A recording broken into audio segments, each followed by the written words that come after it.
Is it time to eat? What about now? This is Diet or Leave It, where we analyze diet trends to decide if you should diet or leave it. I'm Lisa Valenti, and today we're talking all about intermittent fasting. Intermittent fasting is not a diet in the conventional sense. It's an eating pattern. It focuses less on what you eat and more about when you eat. For the most part, fasting is when you don't eat or drink calories during certain periods. But there are different types of intermittent fasting.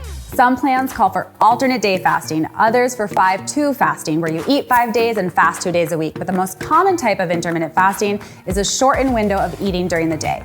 Many call this a 16-8 fast, where you fast for 16 hours and eat for an 8-hour window. Intermittent fasting aims to help reduce calories and promote conscious eating in hopes of reducing body fat and risk of chronic disease. Snacking is highly discouraged. Fasting has been around for centuries, practiced globally by many cultures, often for religious purposes. Some advocates believe that what was good for developing man is good for modern day man, minus getting stomped by a herd of mammoth. Fasting was probably a more regular part of our early ancestors' lifestyle, as food wasn't yet available at the corner store, which presented challenges. Yet some claim the window without food provided a beneficial period for the mind, body, and soul. One of the main claims made by intermittent fasting is that it helps with weight loss. Research shows that yes, you'll likely lose weight.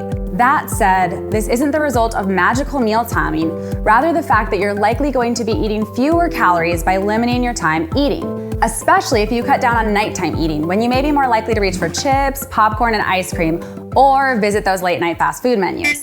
When researchers compared intermittent fasting to calorie-restricted diets, both led to similar weight loss. Because most people want to eat dinner at a somewhat normal hour and not the early bird special, a lot of people who follow intermittent fasting skip breakfast and sometimes lunch and eat from 12 p.m. to 8 p.m. instead of 8 a.m. to 4 p.m. But research actually supports eating earlier. Moving up your eating window aligns better with our body's circadian rhythms. And one study found that it helped improve insulin sensitivity, blood pressure, and oxidative stress levels in the body. What about blood sugar?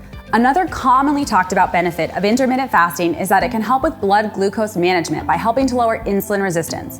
If you have diabetes, intermittent fasting may not be for you. It may lead to hyper or hypoglycemia, aka blood sugar highs and lows, depending on your fasting window and what you're eating when you're not fasting.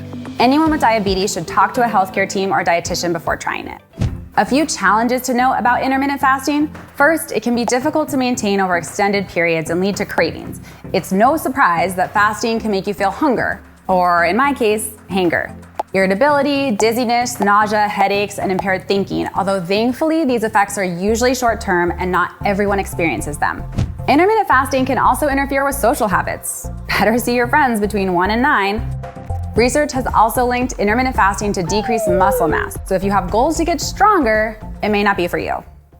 Ultimately, you can diet or leave it on this one. There is a lot of research pointing to the benefits of intermittent fasting, and it may be something that works for you, especially a modified version of a 16-8 fast. Just remember, there are also downsides, and it doesn't work for everyone.